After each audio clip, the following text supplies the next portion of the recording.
I don't have to dance up here, but glad we've gone up to calmer seas. That was a very good ride yesterday morning on what was what we call a white gale. It was blowing up over 100 knots of wind. Pretty fantastic. But that's because of the fjord land. Sometimes you'll get a northern cyclone up in the Coral Sea, north of Tasman Sea where we are going across, and then it'll blow and it'll come across the southern Alps, and then it'll create conditions like that where we went through the other day.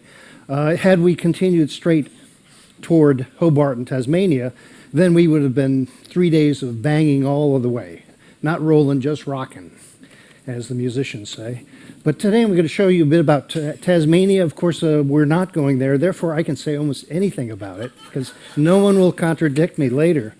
But this is as it's been dubbed, Australia's Eden, and it is a special part of Australia. There are other offshore islands, but this is a province of Australia, and it is particularly large just because you see that continental island that is Australia and Tasmania there below on the south, so that it's a part of the nation, but the smallest of provinces, states of Australia, and it's had its own different history to some degree, particularly that it was also, like Sydney, a convict colony, but then it had its own evolution into the state that it is now. But it used to be part of the greater continent that included Papua New Guinea and all these shores around Australia that have been submerged over the last 50,000 years, which is, of course, still going on. The sea is still rising, but there were some dramatic rises in previous prehistory. Curiously, some of the peoples who lived in Aboriginal peoples in different parts of the coastal community have an oral tradition of a great flood, which was the sea rising back about 15,000 years ago. And so there's a memory in this land. This is a view of Tasmania, and you can see it's pretty green. That's the great contrast with, let's say, southern Australia, New South Wales. It's only matched by, of course, the very green northern Queensland and other northern tropical parts of Australia. But here in the center, you can see it has a pretty rugged mountain area. Mount Ossa is the highest peak at about 1,400 meters. And then these plains that go to the north and then off the south, there's a lot of heavily wooded land on the west and south coast. But the closest connection is actually to Melbourne. There are ferries that run right out of Phillips Bay, right down to Devonport, and then have made Tasmania, along with air traffic, not so far away. But just for this comparison, Tasmania is as large as Britain. So it is not a small island by any means. But that Bass Strait in between is notoriously rough because it has only about a 200-meter average depth. And when the Southern Ocean winds and waves come into it, it builds up almost a breaking short waves in the lake conditions. So particularly from the days of sail, many a vessel would go into the Bass Strait and we get just pounded up. And there are many shipwrecks all along this coast, particularly where these islands are, the Furneaux group. That's a dangerous passage. But nonetheless, the population came to live here, Hobart being the capital, down on the southern coast where we would have gone in. And then Devonport up here, where the ferries go to Melbourne, Launceston, which is a Welsh name for the major town up in the agricultural belt of Tasmania. And then you can see the green is the great national parks that stretch from the higher mountains in the center all the way down. Though this lake right here, Lake Gordon and Pedder, are actually a man-made reservoir for hydroelectric development to supply the island. Well, it was, for the Europeans, first sighted by Abel Tasman after it's named in 1642. He did not, of course, make any colonies, but he did chart the southern coast of it and then name it after one of the directors of the Dutch East India Company, Van Diemen's. So it was known for centuries as Van Diemen's Land. And Melville in Moby Dick, when he came by here on his whaling ship, he said, after its blunder-born discovery by a Dutchman, all other ships long shunned these shores as profoundly barbarous. Well, that's because the Southern Ocean is so dangerous, and some of these waters, particularly if you were exploring them for the first time, they were more than hazardous. And it was Matthew Flinders, a British naval officer, who first charted the entire coast of Australia and came down to Tasmania, certainly. This is a statue at the cathedral in Melbourne. But he was the great navigator that finished the initial work that Captain Cook charted these shores, except that he did all southern and western Australia included. Well, then in 1810, the city of Hobart was founded, but as a penal colony, a transportation center, to have another point to take the, let's say, the leftovers from Britain, to send them on a holiday cruise to Tasmania, just like us. And it was settled by some of the officials from New South Wales because they were afraid the French would get there and bring their prisoners there instead. So this was in this, let's say, social conflict of the Georgian era, which was the founding of Australia. And so they would be sentenced for stealing a loaf of bread or pinching a penny or whatever crimes, minor or serious. They would be sentenced to hard labor and transportation. If they got out of the slums of the cities in Britain, they'd be sent on the hulks. And you can say the alternative was often a hanging and a gibbeting. And then they would be put to recreational labor in Tasmania, in this case of clearing the forests and making agricultural land and beginning the settlement. A lot of the old families of Tasmania are actually of convict origin when they were finished their sentence, or if they escaped into the bush and became a bush ranger as wild bandits in the woods. But of course they were already people here. The Aborigines had settled here about 20,000 years ago by various evidence like these paintings in caves and on rocks. And so when the first British came, they tried to make some peace because, again, depending on the area, they were either friendly or not. And so particularly the missionary groups wanted to settle the Aboriginal peoples into a modern and a Christian life.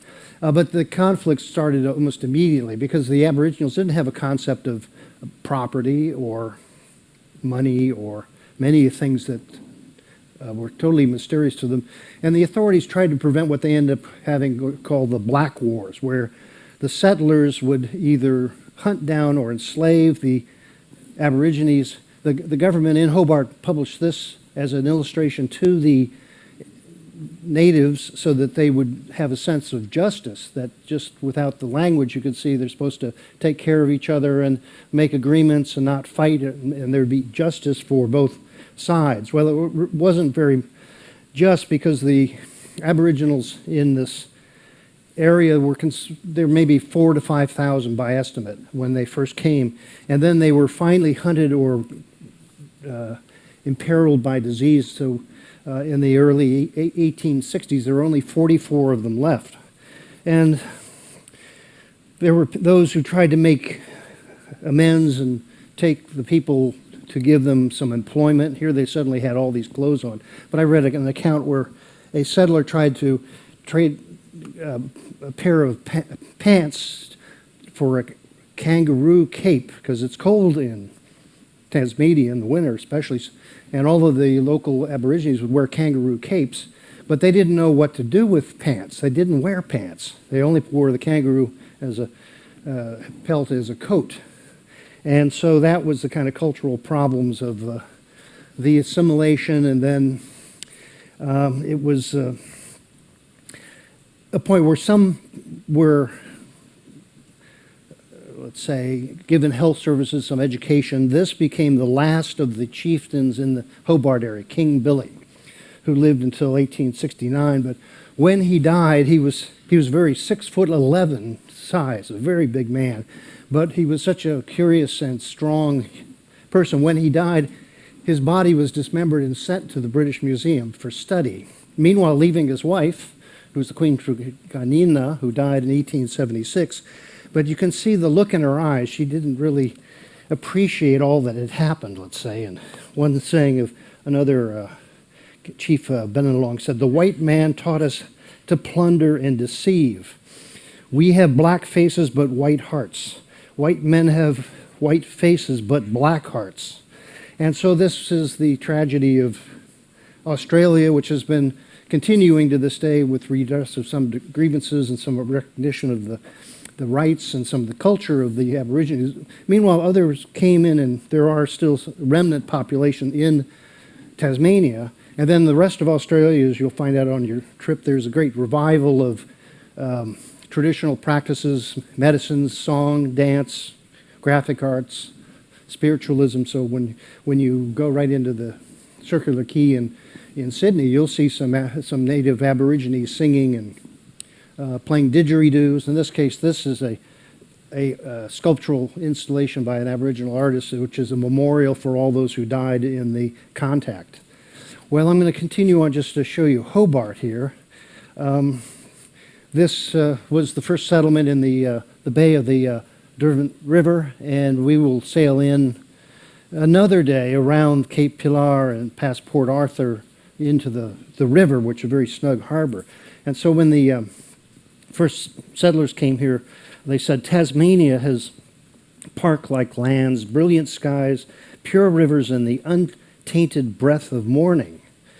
And another writer, Louisa Meredith, in her book, My Home in Tasmania, she says, "I think there is some peculiarity in the atmosphere around Tasmania which is adverse to the transmission of truth, for somehow all accounts carried home partake of the same distorted or wholly imagined character." Well, this is the romantic view. That's the actual view of Mount Wellington and over the broad Derwent River, and then the shores of Hobart, the docks where we would have gone. And so this is not a big city like Sydney, but it has about 100,000 people in the town. There are only about 500,000 in all of Tasmania. But Hobart is particularly noted because it still has its colonial era buildings pretty much intact, and they've kept them in good shape, and they're not crowded by glass skylines and such. So this is a bit of the historic tour of the city of Hobart. And you can walk around into the market area. This is Salamanca Place, where there's street markets. But the city is busiest in the early austral summer, when they have the great race from Sydney to Hobart. I don't know how many sailors, rag sailors we have out here, but that's where sort of like the Mount Everest of sail races, because it's going down through this rough sea and around all these points of land. And every year that it's done, a number of boats don't make it. They've had many fatalities, actually, on this race. But that's the great spirit of sailing that is in Hobart at the time of year. So here we are, just a view from Mount Wellington. You see the city sort of spilled out over the islands. And then if you go up country, there's this dry valleys now. They used to have much more thick forest, but it's mostly cleared for agricultural uses, and it's been drying out because of deforestation. And then you'll have some market towns and other estates. And this is a town maybe 50 miles northeast of Hobart, which has this beautiful bridge, the oldest one in Tasmania from the 1820s. But it was all built by convict labor. And they say in the middle of the night, when it's quiet, you can hear the shuffle of the prisoners and their ankle chains and such rustling over the bridge. Then they were marched off into the local jail after they had their work. And many times they were actually being transported from the main docks at Hobart to the infamous Port Arthur prison, which was considered a model prison in the penitentiary development of the time, because it specialized in solitary confinement, isolation of all the prisoners from each other so they couldn't have a rebellion. But there was a lot of gratuitous punishment. And this book, someone wrote on the cover, the hangman said, "Oh, it's a butcher of a job, but I must do it." And the other comment is, after we give him 100 lashes, we'll hang him anyway. A lot of these were let's say, prisoners who felt it was unjust. Often they were Irish rebels. Many of them were sent to Port Arthur and sent out into the woods to clear for roads and for the railroads which came in. But here's a case of a Lord Franklin, you see here, and his wife who came to inspect. He was on the board for penitentiary, and supposedly they came, and she was particularly concerned about the women prisoners, and so she was led to their building, and they were all brought out to greet the lady, and en masse they all turned around and lifted their skirts and mooned him, just out of respect for the authorities. But the buildings are still there. Now it's a National Historic Site and a UNESCO site, just as a reminder of how these things were once upon a time. But it's on a peninsula that's very difficult to get on or get off. There's one bridge that gets on, and then there are other sea escapes there that meant that if you were going to escape that prison, you'd be going into a roiling sea, cold water, full of sharks, and so nobody ever escaped from Port Arthur. And then the buildings have subsequently been abandoned. They closed this in 1868 after it had about 12,000 prisoners at a time, so it was not a small site. And the transportation ended. But that is one of the excursions we might have gone on had we gone to Hobart and been on a work release program to go visit. But it's sort of a ghost town now. It's very haunted. And you can go in the cells and hear the tales of woe there. I added, in my study, I found another case which is of interest perhaps to the Americans and Irish here, because not in Tasmania, but in Fremantle in Western Australia, there was the biggest of all of the prisons was finally built by 1866 with convict labor. They had to build their own prison. And there was, that particular place had a lot of Irish rebels, some of whom had been in the British Army, but they had been accused of treason, or else they were sentenced to death. Instead, they put them to work there. And in 1876, an American Yankee whaler was bought and purchased by the Clanagale in New York to go and free what they call the Fremantle Six, who were the Irish leaders that were imprisoned in Fremantle. And so this particular whaler came all around the world, went into harbor with its provisioning and such, and then laid offshore, while a couple of other agents, including a Catholic priest as a spy, got them out of their work program out building a road, put them on horses, put them in a boat, and rowed them out into the sea with the local constables chasing in other boats. But the captain, Arthur, of the whaler said, after they shot across the bow to tell them to stop and release these fugitives, he said, I'm in international waters and I'm flying the American flag, and if you fire on my flag, you fire on my country. And the local officials realized they didn't want to start a war over these raggedy Irish prisoners. Meanwhile, they went all the way back to New York, and they were very much celebrated as freed prisoners. Anyway, life went on anyways, in the sense of Tasmania developed. Many of the prisons were closed. The convicts were out there becoming farmers and tradesmen and such. And so then the development of Australia meant they had telecommunications and their transport. So Tasmania became a pretty well-developed place, and all up in the northeast and west there are very lush agriculture. It's a rugged coast like this, but inland you have a lot of sweeping valleys that are mostly known for apples, and there's some grain. It's a very temperate climate with 4 seasons, so it's not unlike other places that have that kind of bounty. It's completely in contrast to most of southern Australia, of course. But it does have the similar plants and animals. Here's eucalyptus, and the shore has a lot of kind of short brush. Some Huon pine is the semi-tropical pine that it grows in the mountains here.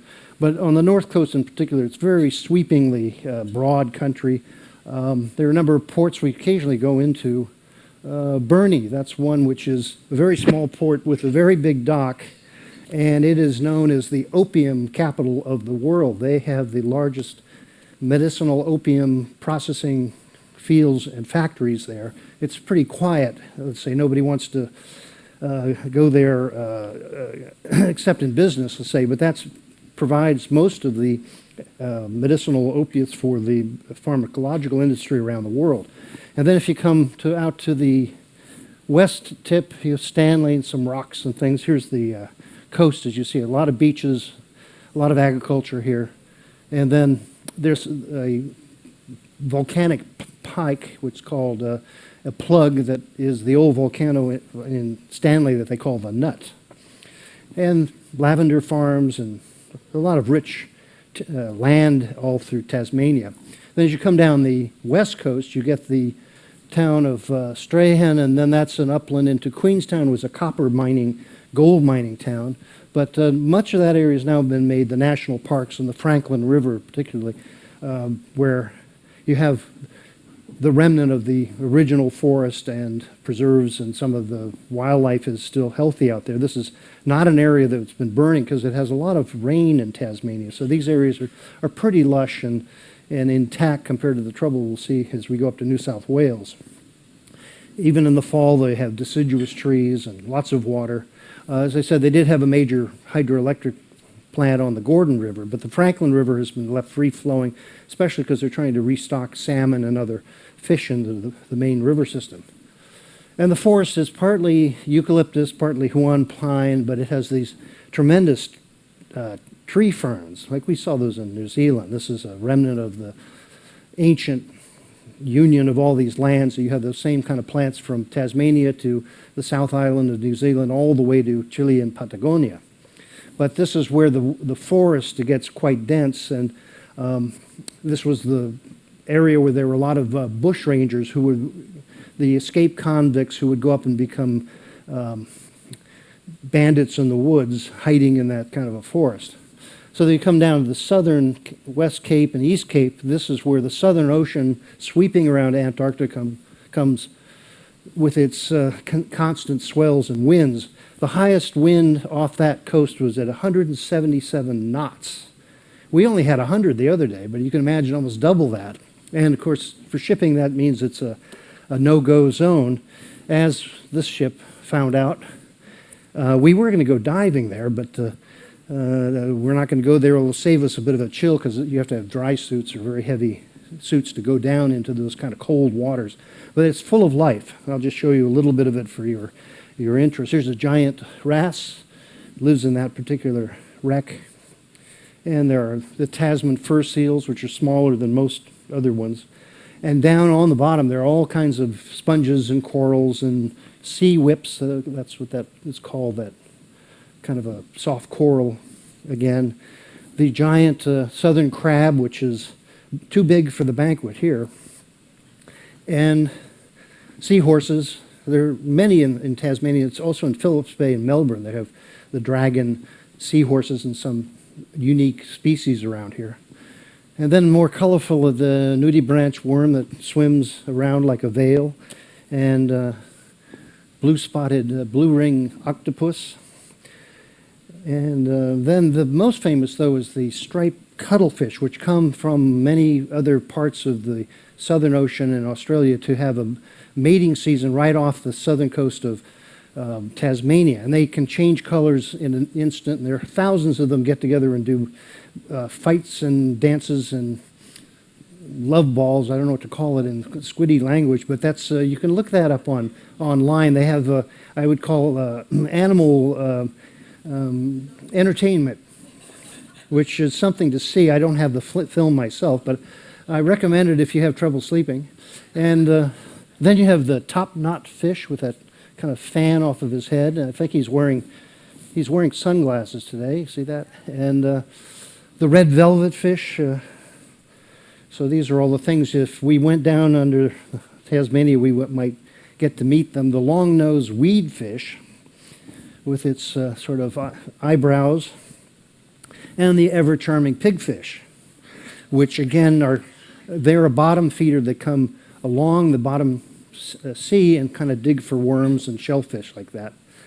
And then the elephant fish, which is has a leathery skin, and it uses its nose for digging up the shellfish, and those teeth can crack open a shellfish.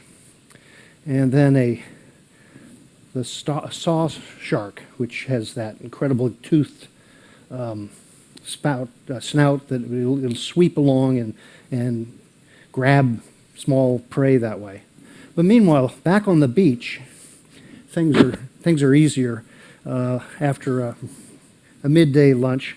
So we'll see plenty of the kangaroos up in New South Wales, other parts of Australia. They're everywhere, if not in too many places, and they are, let's say, to be enjoyed at a certain distance because they'll either punch you or they have this digging claw, and that's their real weapon when they start fighting.